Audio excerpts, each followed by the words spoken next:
Oh, come on. Just every time. What's up, y'all? So we're started. How are y'all? Let's introduce ourselves. What is your name? So I am Yvonne Avila, and I am the owner of Social Butterfly. All right. Good audio. Good audio. It's like, you don't have the headphones on, so maybe you won't be able to hear you. But you're good. And you are? I'm Taryn De La Rosa. I'm the owner of Vision Toward Leadership. Oh, okay. So we're two different things here, right? Yes, but we are a collective with New Wave Group, which we'll get into in just a Oh, bit. it's crazy. So, is she always like this? Because y'all came in hot.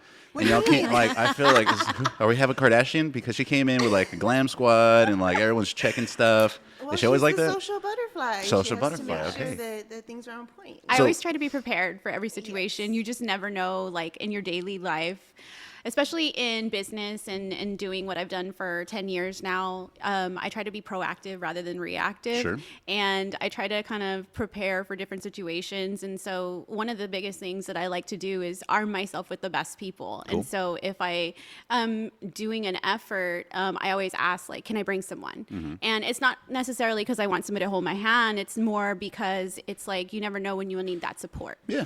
And Well, you know, let's pause real quick because you said you are Yvonne and you own the Social Butterfly. What is it?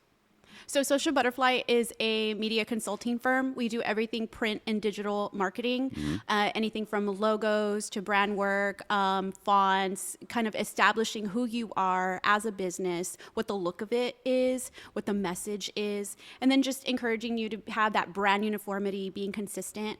We offer services like social media management. We do all kind of print design as well.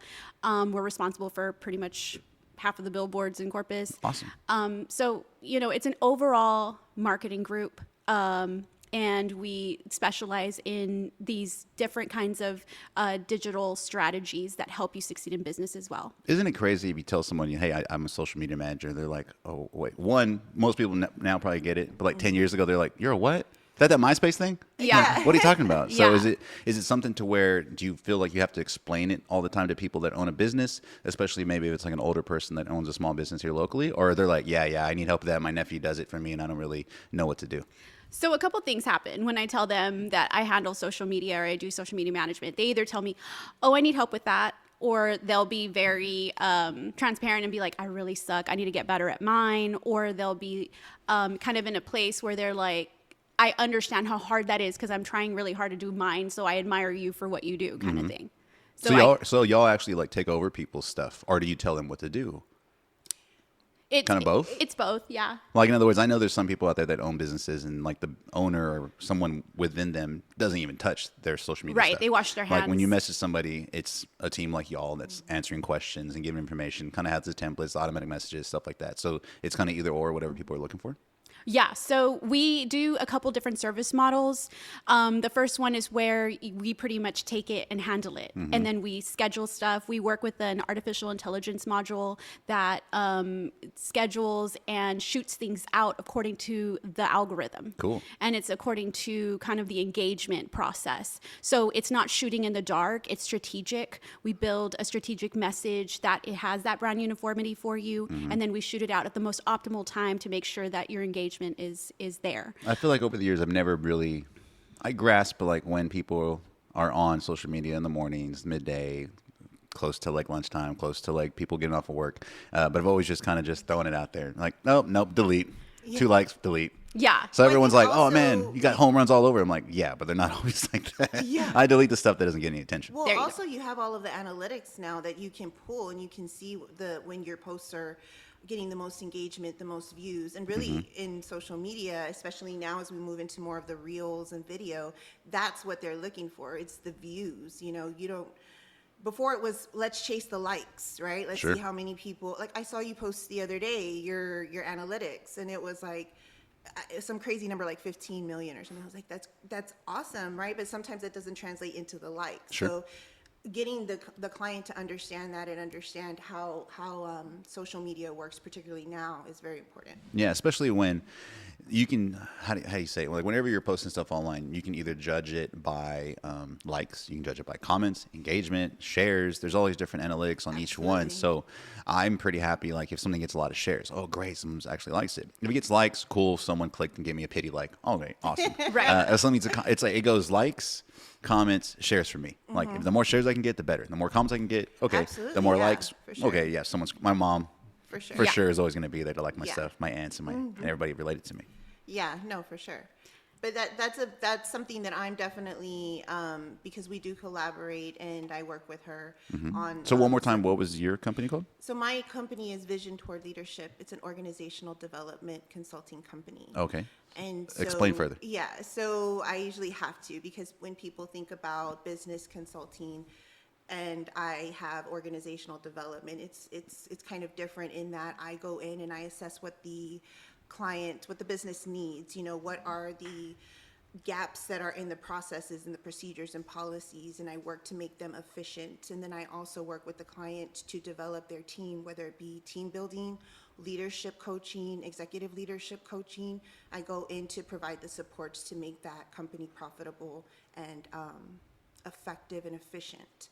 So that's the basis of my company. So have y'all always owned a small business, or y'all used to come from a different background? So, Taryn and I have been friends since college. And back then in college, we didn't really ever. Did y'all go to school here? No, we went to Kingsville. Oh, cool. In Kingsville, yes. Yeah. So, I have. Javelinas. I know. Yeah, go Hogs. I have a bachelor's and a master's in psychology. I have an emphasis in consumer psychology. And I remember her in my classes, but it wasn't until way later that we kind of came to fruition and kind of partnered up and said, like, I see what you're doing, you see what I'm doing. And so when I learned about Vision Towards Leadership, we did the branding. And the closer I got, the more I was like, I need this. I need you. So I ended up making her my ops manager. Oh, cool. So she handles my operations for Social Butterfly. She helps with my logistics. And then, so right now I have like my assistant, and then she's my ops manager. And then they work together to make sure like all the moving pieces happen. And back to your question, like, did I used to do this? No, I started Social Butterfly about 10 years ago. And before that, I was working for, it used to be called MHMR. It's no longer like PC to call it that. It's now like IDD, intellectually disabled. Oh, okay. It's like abolish the R word. We don't say the word retarded anymore kind of thing. Just So it's Nueces County. I have 13 years of special needs total. Awesome. And through... So you're a very patient person then? No. No? Not really. No? I used to Everybody shook their be, head. and they've run that dry at this point. So I have 13 years of special needs. I'm a special needs advocate. And I used to work for Driscoll Health Plan. Okay. And while I was doing my special needs services or those jobs, I was also building Social Butterfly kind of on the side. So I worked. Was it because maybe people looked to you, maybe you were good at being MySpace or Facebook or social media, Snapchat, whatever it was, and they're like, hey, can you kind of help me out with this? Or how did that start? It happened completely by accident. So rewind back to 2012. I had my son, 26 weeks gestation, and he was a micropreemie. He had open heart surgery, 2 days old, and it was a little dicey if he was going to make it. So I was a picture perfect pregnant woman. All the labs were good. Everything was good. In a matter of 10 days, I became toxic and I had preeclampsia and my body stopped excreting waste. And so I went into the hospital and I had a very, very low heart rate. They're like, she's going to die if we don't get this baby out of her. So This is 26 weeks? 26 Wow. weeks. And so they delivered him. And I remember waking up in the hospital and there was a bunch of, like, it was like 2 a.m. They were telling me to pee in a jug and I didn't understand why. And there was like all these doctors around my bed at 2 a.m. And they were like, hey, you know, we tested your urine. Your ketones are 10 times the amount of a normal woman. This is what's going on. Your baby's going to be born today. Start making your phone calls. And I was like, okay, and how do you call your mom at 2 a.m. and be like, hey, mom, so I'm going to have my baby Just really like early. that? And Yeah. mom like, will get there? I remember crying. And so it was really traumatic. And meanwhile, I'm out of work. And then I was in the hospital for a month. And then my son was in the NICU for 9 weeks. And then I'm trying to keep breast milk going because it's like gold in the NICU. And Was this at Driscoll or where was it at? it was at Bay Area. Okay. Yeah. So, you know, going through that, you don't make money. I wasn't working. I was out of PTO. I was on FMLA and they were holding my job, but there was no money coming in. So they repossessed my car and we were barely making it for our rent. And it was just my husband struggling in a mediocre job. And so I was desperate. And mind you, at the time, so I had my baby and I was overweight, right? I was about 80 pounds heavier than I am today. And so I was really overweight and I lost my car. I have a medically needy child and I'm desperate to get more income. So back then it was Craigslist, right? Okay. And you remember Craigslist and like all of It's the... still around. It's weird whenever I get stuff on people talk about it. I'm like, like, there's it's stuff wild. there? Yeah. What are y'all doing over there? It's like the Wild That's how I West. feel about eBay, but apparently it's like a thing. I buy Hey, stuff on eBay. I love eBay. I bought this shirt on eBay. Apparently it's a thing. Yeah. I'm that's a whole nother story, but I love eBay. Shout out to them. So basically, I went to Craigslist and there was a position for a door knocker for a company called Southern Painting.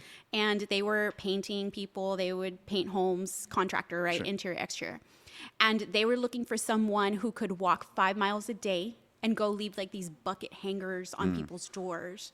And it was like $20 an hour. And I Well, was that's pretty good. That's pretty good. But it was like all seasons, like rain or shine. No matter what, get this out is there. happening. That guerrilla And you'd have marketing. a tracker on you to make sure like you went the 5 miles. Are you being serious? Yeah. Oh, wow.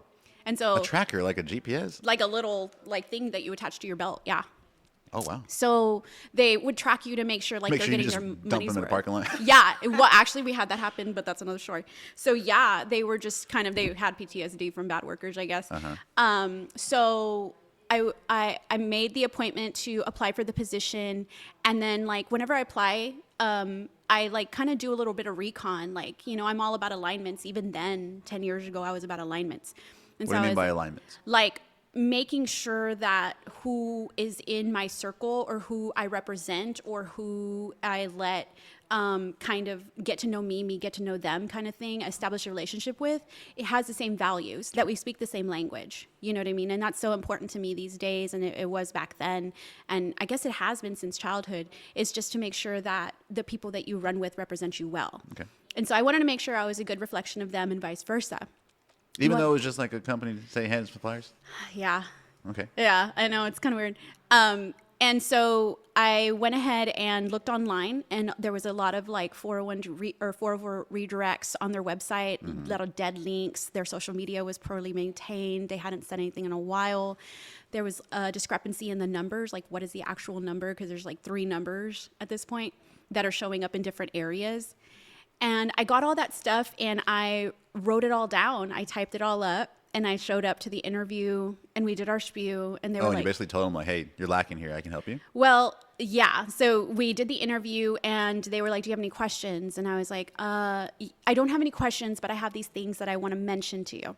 So I gave them their copy, my copy, and it was a man named Robert Whipple, and he was the vice president of operations. And I So started this is a tell- pretty big company. They just didn't have a presence that was getting updated, right? Right. It's actually a franchise. Okay. And so this was one of their territory locations, and that they were like trying to like get off the ground. And so I started telling him that, and he calls these other 2 ladies and on 3-way, and he's like, hey, listen to this girl. What's she talking about? Yeah. So he like puts the phone there, and they were like, we know, we've been telling you, but we don't know how to fix it. And he was like, you know what? I'll call you tomorrow. So that was it. He told them or told you? He told me. So I went on my merry way. The next day he calls me and he's like, hey, you didn't get the job. I'm so But- sorry. And I was like, okay. And he was like, but you're our new marketing manager. He's Awesome. like, whatever you found, you're going to fix it. And I was like, no, I don't know anything about that stuff. I know I found it. And he was like, look, I'm going to pay you double what you applied for. And I don't care what you have to do. Just do You're it. going to go fix it. I don't care what you have to Google. If you have to go to a conference, if you have to ask somebody, you will fix it. And I'm going to pay you double. So congratulations on your new position. It was like, I need you. I found you. This is going to happen. And I was like, all right. That's awesome. So So that's 2012, right? yes. So 2012, if a business or someone that had their own side gig, whatever, they hadn't updated their social media in a while, it's kind of be expected.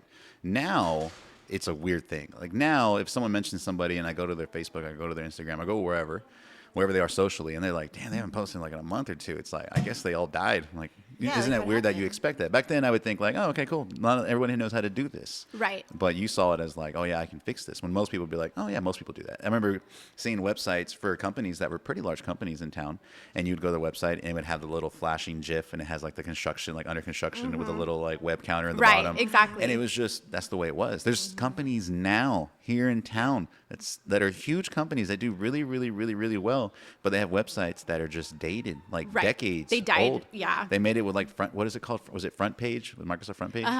Which is like how Yeah. I learned how to do HTML and stuff like that. Yeah. So that's No, really it's crazy true. that you saw that long ago when most people back then were kind of like, I don't, it's a website, whatever. Like how valuable really is it, right? And now that's like people live on that. I have a buddy, his name's Alec, and he owns, they have an insurance company. It's an AC company, and he lives on the Google reviews. He's got a lot of great Google reviews. Well, Yeah. recently a competitor, I guess, hired a third-party company, and that company went and started leaving really bad reviews on his Google, and they're like in different languages. Like it was very obvious that they all came in at the same time, like overnight. And then not only did he get all these negative ones, but that same company, whoever the other person hired, went to that competing business and left a ton of good reviews on their page. And it's kind of sad that a lot of people live off those reviews. They really, really do. Because if you go, especially when they're real bad reviews, Right. There's some places in town where you go and it's got bad service, and then you go and see the reviews. You're like, well, should have known. Damn, I should have checked this. Yeah. Yeah, But I think yeah, most people do check absolutely. that before they go. Nowadays, I mean, you're more likely to take the advice of a total stranger than you are to take, like, kind of find that social proof yourself. And I think people are more about alignments than they may think. You know what I mean? If everybody else is dogging this place, it's like, do you really want to be seen at that place, right? And so one of the biggest things we did, like going back to Southern Painting, is I was able to turn that territory into $1 million territory that year, and the only thing that changed was me. And when they announced that at that Christmas party, I started getting calls from these other owners, and they were like, "Hey, come help me! Hey, come help me! I saw what you did in Corpus. Come Like help to me!" pull other owners of this Like of franchise. the franchise, because they were all like independently owned and operated, but they're operating under the same brand kind of thing. So they were being held to hold that uniformity, but have their own conversation, their own before and afters, things like that. So it was like this plight that they were in, that they were like, maybe she's a solution. So then I got a call back from Mr. Robert Whipple, and he's like, "Hey, you're fired. You're fired, and I'm going to make you your own LLC." Keeps doing that. Yeah. I know, right? He's one of This those guy. men that like he rocks you. Gotcha. He's like, "Oh, that's cute. You're comfy. Okay, let's Okay. come over here." So he's like, "Hey, you're fired. You're gonna make your own LLC. You go figure out what you're gonna name it. Come back to me. We'll file. I'm gonna do everything for you, and then you're gonna come back and you're gonna contract us, and you're gonna make your demands." So I made my first like makeshift contract. That came back and bit me in the butt like 10 times, right? Because your first contracts suck. And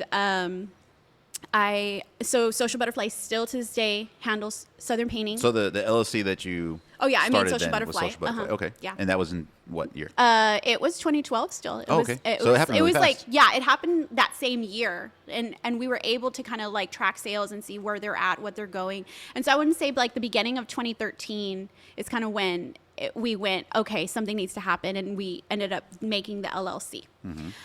And then to this day, Social Butterfly handles 17 of the 27 regional locations for Southern them. Painting. Oh, wow. Who are some other people you can mention that you handle here in town? So that way when people see their stuff, they're like, oh. So that's we them. do Helen White laser electrolysis. Okay. They've been in business 50 years. Laser hair removal, amazing people. We do quality, affordable comfort, which is AC, HVAC. Corpus Christi Colonics, Erica Cool. Mendez, she's amazing. Gino was talking about that earlier, and I thought it was really weird. Yes, they were together the other day. Yeah, that's Yeah, probably why. they're- She's like, my yeah. friend, da-da-da. I was like, why are you telling me this? Well, because I don't tweet. Colonics Stop, is not stop, tried it. stop. Next business. look, I've had a colonic. She's like, I've had a few. Come at me. You gave me this that says liquid death. This situation. There's a lot of kinds of liquid death. No, I'm just kidding. But it's a legit. What? Wow, that was good. I'm just kidding. There is I mean, don't knock it till you try it. That's all I gotta say. Let's see who else. We got Vanessa Garcia, which is First Choice Insurance. Okay. And You got any realtors? yes, I have two. So I have Monty Russell and Joe English that are both Okay. EXP. I also work with Dustin Hart, who does Kingston Homes. Cool. and I'm blanking on who else. Oh, Beauty okay. Dungeon, Sierra Page. So I guess the reason I asked that question was trying to see the range of different businesses. So are you open to anybody, or are there certain clients who are like, yeah, we don't do that? So Social Butterfly has brand exclusivity. Okay. So if I represent, like, for example, Vanessa with First Choice Insurance, I don't go and represent another one because That's my respectful. audience trusts me. And it's, yes, I can go and and contract with like 10 other insurance companies or whatever, but it's not a money grabbing thing at this point. It's more of an alignment. Like I said, like if I rally for you and I say that I believe in your message and your business and what you've established. I'm not going to go copy paste it to somebody else. Well, can you imagine the other side of that conversation if I'm like, oh, but I have this other person, and oh, Gino's the best, but then there's this other person. Thanks. You know what I mean? So it's So kind the reason I bring that up is because being in real estate, you get hit up for everything all the time. A few years back, there was a company that was promoting social media. It's out of state. It's not local, and they handle everything, blah, blah, blah. And you go look, and they're just doing the same copy paste for everybody. And a lot of it was a pretty good price point where I started seeing the same stuff all the time. I'm like, dude, everyone's just using the same thing. So it's nice when it's local. It's hyper-focused on you as a business, not necessarily, hey, we're using this for everybody that comes to us that does ACs. Everybody that comes to us as a realtor, same thing. Right, exactly. And you'll see a lot of that cookie cutter templates, and I can like see that from a mile away as well. Sure. And we try to keep, like right now I run a team of 12 creators, and everybody has a different Wow, mindset. so when you say creators, are they like graphic designers, Yeah. videographers? All Okay. kinds. How many people total work for y'all? It is, so we have the creators, and then I have Taryn, and Taryn also doubles as a creator. She started creating with us. And then I have Chrissy, who is my assistant. And then I have my husband, who is my bookkeeper and my accountant, and he does my APAR invoicing, and he's my money man. I think life manager is a better word. Yeah. Yeah, exactly. And like, I have a home support system as well. I have a cleaning lady. I have an au pair for my son. And just having the audacity to let people help you, Okay. to ask for help in the realms of where people have their expertise. And that, I mean, it could be something as simple as a cleaning lady. To come home and have the peace of a clean house is priceless at Wait, the so end of the your day. cleaning lady's part of Social Butterfly? No, but Oh, how many people are in you're Social saying- Butterfly? Oh, in Social Butterfly, so it would be the 12 creators and then 16. Oh, I guess the reason I asked that, it's in my mind, I thought maybe it was just like maybe 5 people. So the fact that you have that many people to help, I think that gives a lot of confidence for anybody that's like, oh, but do they have time for me? We have a little army. cool. And I think we just signed our 51st contract right Awesome. now all over the U.S. We got people in. Oh, so it's not just Corpus people. No. Is it any other? I'm assuming. So we got mostly Texas? Sarasota, Florida. We got, well, we're pretty big in Benbrook, Texas. And What's going on there? So I got the mayor elected. And So you're a campaign manager too? yeah, I did his mayoral campaign. This What year, is it? Scandal. So what is her Well, name? What's the girl's name from Olivia? Olivia Pope. Olivia Pope. Mm-hmm. Okay. Chill out. Chill out. so I I did the mayoral campaign for Jason Ward over there, Okay. and then we won. And so I'm in with the Chamber of Commerce over there as well, and They hooked you up with some other stuff. yeah, Cool. exactly. And then we have people in Atlanta, Georgia, Louisiana. Any musicians? No, I don't have a musician yet. fun. It would be fun. You got That's Dusty like a- across the street from y'all, right? Aren't y'all downtown? Yeah. Yes, yeah. So we're across the street from Produce and Hybrid Records. We actually So have for anybody that's like, oh, that's the street with all the trees. Like, People I- Street. People That's Street, that's the yes. graduation. It's my Yes. engagement. That's my birthday Yes. photo shoot. Street. well, All the we time. call it the zoo. Why? Because we like open up our windows and we can see everybody's photo shoots, see what everybody's doing, and how ironic that Social Butterfly is on People Street, right? And then we actually have the corner that they shut down for Art Walk. So Oh, nice. like our parking garage alone is gold. We can like park in our parking garage and we can go to Bajel, we can go to Mesquite Street, we can within that little walking radius. How long have y'all been there? Since March of this year. And do y'all encourage people just to kind of show up, or is it through the social medias to hit y'all up, or how do people get a hold of you? Usually so, I ask that at the very end of the interview, but I'm curious about that now since we're bringing it up. so how do people get a hold of us to like Hey, run my shit. How do they do it? they usually just reach out. So there's a couple different ways, and there's a way you can shoot yourself in the foot, and then there's a way that you can really get me to How- listen. how's shoot So yourself? like sometimes people send me messages or call me, and they're like, "Hi, I need you to just send over your pricing. Thank you, bye." And I'm like, that's cute because it's not a cookie cutter thing. And I said, I'm sorry, I don't have cookie cutter. I tailor my services to the needs of my client. I'm more than happy to schedule a discovery call with you. And, would you be Engage interested what in you need. that? I think it's, well, for most people, especially here in our market, I think a lot of people kind of just want to see the prices up front, because anything that's custom, well, wait, if I tell them it's custom and it's tailor made to me, that means they're just going to price it whatever they think I want to pay. Right. I've unfortunately been doing this long enough to where I've had people where in my head I'm like, they should probably only charge about this much, and then they give me a price. I'm like, is that what they usually charge? Right. Then I asked other people, they're like, yeah, bro, that's like 3 times more than what they told me. I was like, damn. So Yeah. No, and I I'm get why slowly people. starting to I guess what I'm experience saying that. is I get why people might say like, hey, what do you usually cost? And most people don't know what to expect because they've never paid for this kind of service before. It's a Yeah. new thing. Well, I even think though it's- it's still been around for a long time, for most people that run a business, it's a new thing to have someone else take it over. Right. But you can also pivot that conversation and kind of say like, I'm looking forward to giving you a review. I'm looking forward to posting you and giving you kind of one of those, a shout out on social media, and use like your influencer status as a leverage to be like, are you sure that's your price? And that's fine. I mean, I don't ask for discounts. I would rather support local business. I'm a big believer in keep your money close, right? But then if you're being overcharged and you're having a conversation where that they're charging you 3 times the amount, just kind of sticking that out there and being like, are you sure? It doesn't hurt. Oh yeah, I didn't use them. Well, yeah, I would imagine. But I mean, I can imagine that you get that notoriety around town, like, and get stopped all the time, like, hey, you're Gino. And like, it's kind of hard to fly under the radar. really. Huh? No? Nah. No. I think maybe you're unapproachable. You want to talk about it? Do you think I'm unapproachable? Do y'all think I'm unapproachable? Unapproachable? No, I think I'm pretty No? approachable. Okay. No. But I think to the point, though, it's a matter of, expectations, not only from the client, but from what, we need to be able to assess whether or not you have certain expectations per that pricing. And that's why we stray Sure. away from cookie cutter pricing, because, when you present a cookie cutter Get a pricing. little bit closer. Oh, sorry. When you present a cookie cutter pricing, what all does that entail? And Sure. and the client may want something more specific. And it's better to have something that's tailored to your specific business and to your goals that you're trying to reach, as opposed to just something that's, cookie cutter, everybody's doing it type of thing. Same thing with Vision Toward Leadership. We just believe in tailoring our services to the client so that they get the outcome that they're seeking. Got it. So that makes sense. So I've had people like, hey, can you help me with social media? And for a lot of people, I'll be like, man, maybe I can give you some couple tips. I do have a lot of realtors nationally that ask me for advice or ask me like, hey, or literally just straight up copy paste it, which I'm fine with because they're like realtor friends that I'm like, yeah, you're not in my market, go for it. Yeah. Right. Tweak it a little bit, but yeah, literally they'll copy paste it. I'm like, that was my day that I described. They're literally describing my. Right, exactly. talking And it's about like my a dog in that woman, post. and you're talking about like. Yeah, so for me, over the years I've done social media on my own. I've always done it on my own just because I like to kind of trial and error and just do different things, and I've gotten lucky here and there.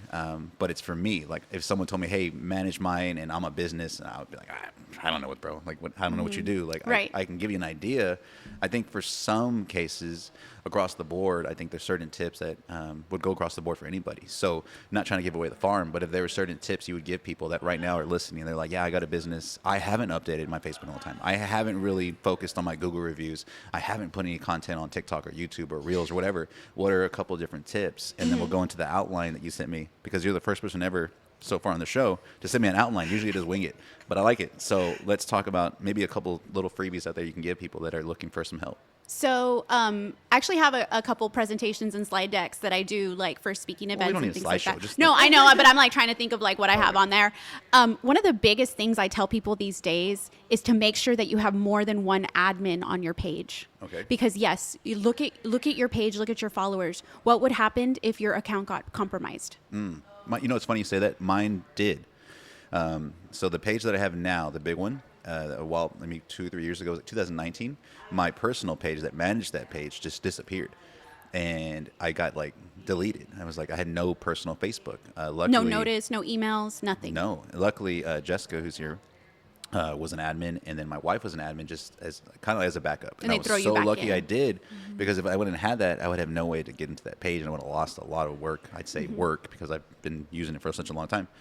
So that's a really good tip, because that actually happened to me one time. Right. And that's something that I always ask. I'm like, who's currently managing it and who is the admin? And they'll be like, oh, it's just me. And so what happened is Facebook upgraded from like a regular page to the new pages experience. And the new pages experience kind of does like that admin, the page rolls a little bit differently. And so just going in and maintaining that and saying like who still has access to your page. You may have had an affiliate or somebody who had their hands in the pot a long time ago and they're still there. I had that one time. I had to go back. I didn't know it. I was like, oh, I forgot I paid that guy $200 a month, and they're still an and admin. still have access, Yeah. So I hear horror stories daily about people that are like, I got hacked. I was the only one. I had a group of 1,000 people in a jewelry group, whatever it was. How can I get my group back? Sure. And you can't. That sucks. And you can't. And like I said a second ago, I say I had years of work, and I think social media, when you're using it for a business standpoint, and the content you provide, and the posts you have, and the connections, and the comments, and the engagement, and photos, that's work. It's like, hey, I built this group or community, and then when it goes away, it's like, because I ended up having to make my personal page up again, and I was like, this is hard work. I gotta go friend everybody. Don't you hate when you see like, oh, sorry, your page got deleted, you gotta do another one? It's like, oh, whatever, bro. well, and then they question if you're legitimate on the second one. Sure. Because they're like, did you get hacked? So which is the real one? And I know it's happened to like a lot of like influencer people in town, and I've reached out to them and been like, hey, I see that happened. Is there anything I can help you with? Just not even like trying to get money or anything like that, but just from a like, I see your loss, because I do understand the value of kind of feeling like you essentially died. Yeah. That conversation you were having kind of essentially died. Disappeared. No, There's a remember me. grieving process in this. Hey, psychology, right? We're coming right back to Jesus. So I really advise for people to review who is an admin on these pages, who has access to them. On Instagram, the way to do that is you can see all the places you've logged in the settings, and you can see that there's like an Android phone in operation and an iPhone and things like that. No So- green text in here. Yeah, exactly. allowed. So if you're like, well, there's an Android logged in California, what the hell? Weird. Disconnect that, Okay. right? But what I'm really asking is, and what people want to know is like, how do I go viral? That's the stuff I want to know. Authenticity. Well, number one thing that I tell people is likes don't pay your bills. Okay. Concentrate on the conversions and kind of start to survey what caused these people to convert, the people that have found you through social media, right? And everybody gets like so lost in the number. And I don't know if people know, but if you want a lot of likes, I can go buy you some. Yeah. They sell them. For people that don't know, Instagram's a real big one, and I'm guilty in the past. So I'm like, Fiverr says I can pay $20 and I can get like 100 or 500 new followers. I'll do it.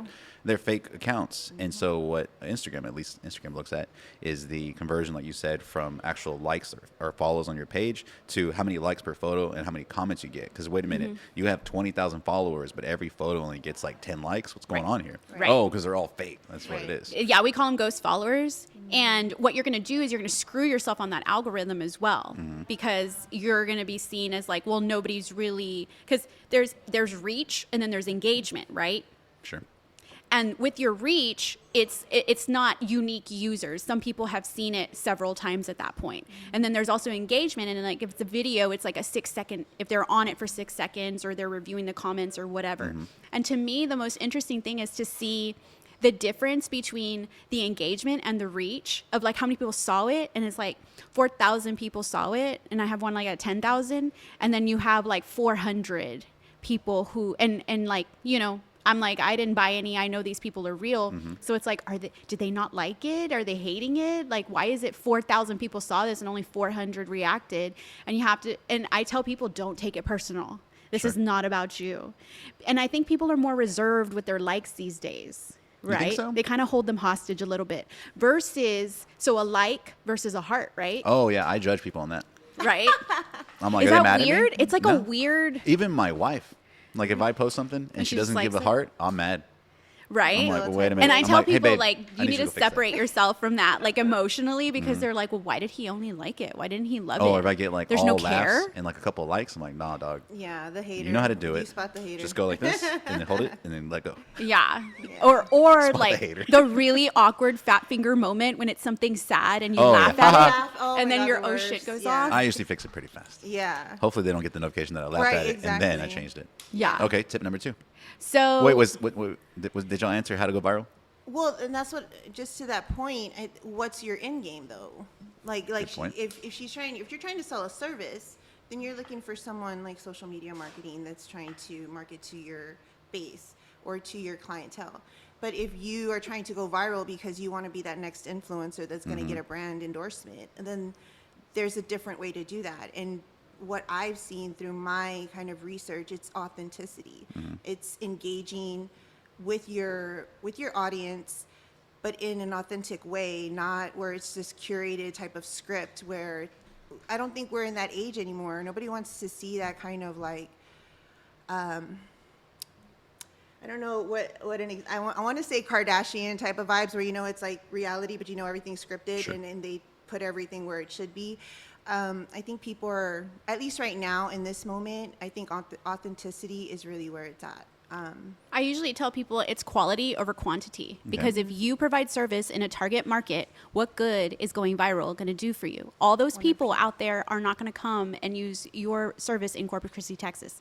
It's quality. The quality of the person is at your target market. But when we talk about going viral, it's about entertainment as well. Sure. And how authentic you are. So like Popcorn Guy.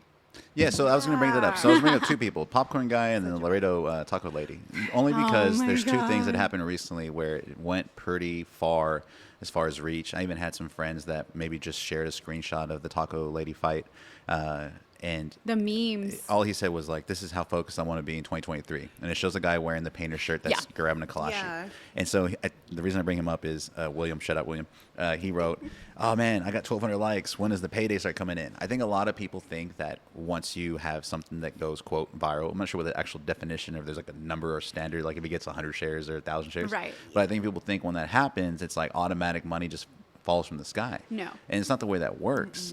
Even my sister was talking about the Popcorn Guy, Yeah. which in his case, he actually got quite a bit of attention really fast. Right. Got on national television, got invited to the Oscars, which is crazy. That doesn't happen every single time.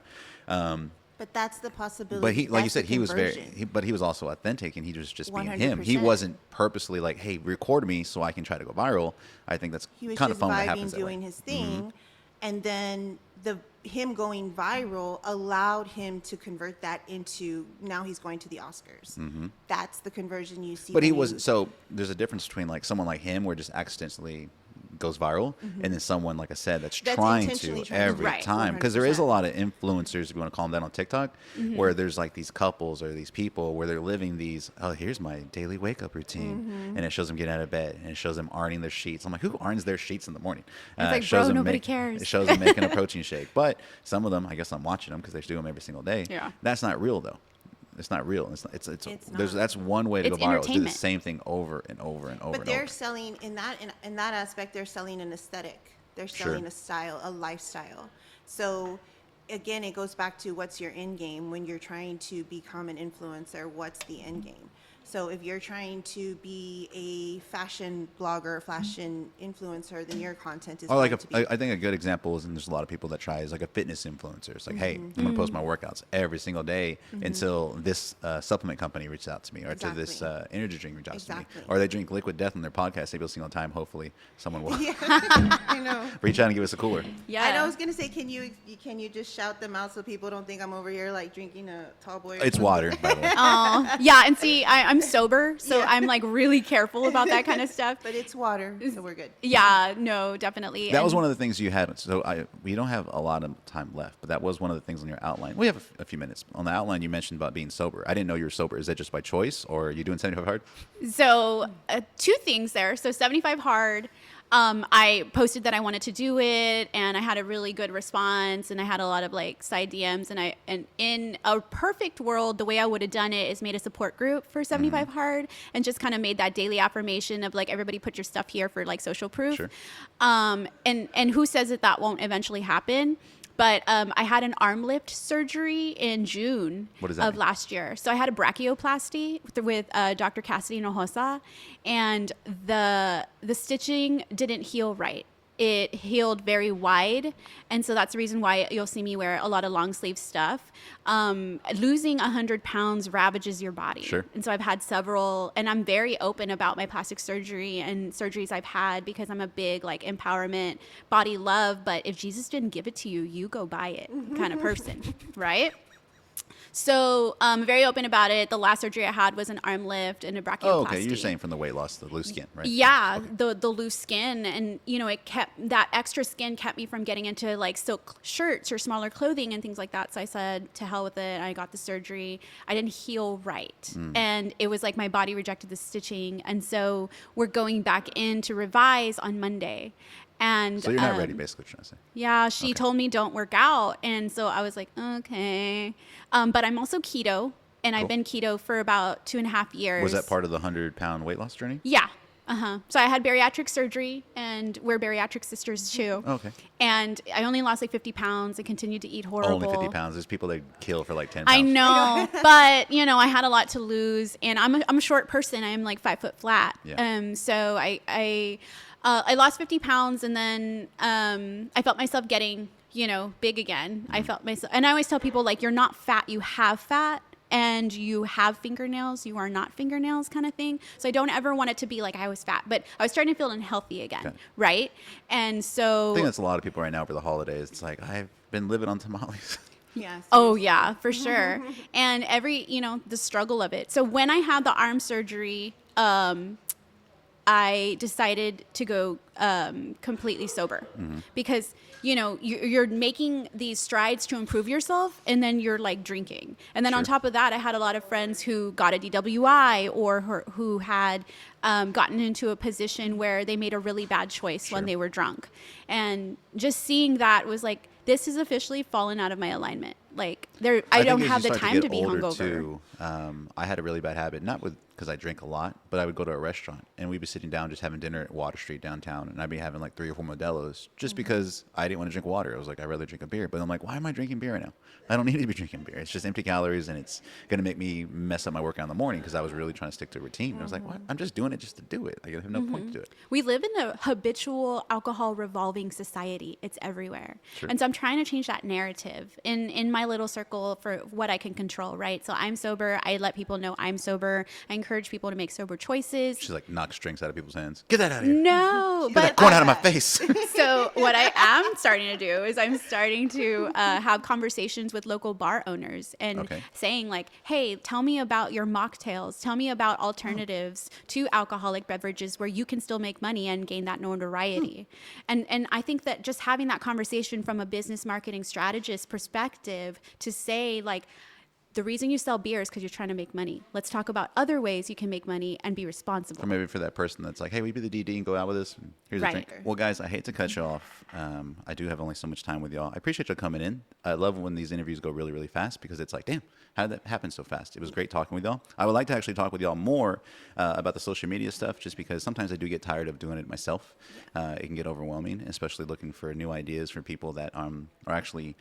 No, that's their job. My job is just to kind of like, oh, what do I do now? But to have someone that actually knows what to do and is consistent with it and is always studying and always learning, that's a great tool for any local business. So and before you if leave, you ever need team building or anything like that for your team, that'd be fun. Trying to work on that this year too. We're like that kind of haphazard, just kind of wing it. Right, because you have like quite a few people on your team as well, right? And you're trying to like get that cohesiveness going. I see your people out and they have your logos, and you're doing a really good job of brand uniformity. You're doing such a good job in your colors and your conversations, and like I see that and I appreciate it from my perspective. Tighten it up a little bit more. And there's always room for that. Not lose weight, just tighten it up. But hey, I appreciate you coming out. Do me a favor real quick. This is Gino's table, so I ask everybody that comes out to grab a Sharpie, and please, somewhere on the table, as big as you like, not as big as Dusty, go ahead and sign the table. I think everybody brings something to the table. Y'all obviously bring a lot, so thank you for coming in, and I appreciate y'all. Appreciate it. Thank you. so Thank you for much. having us.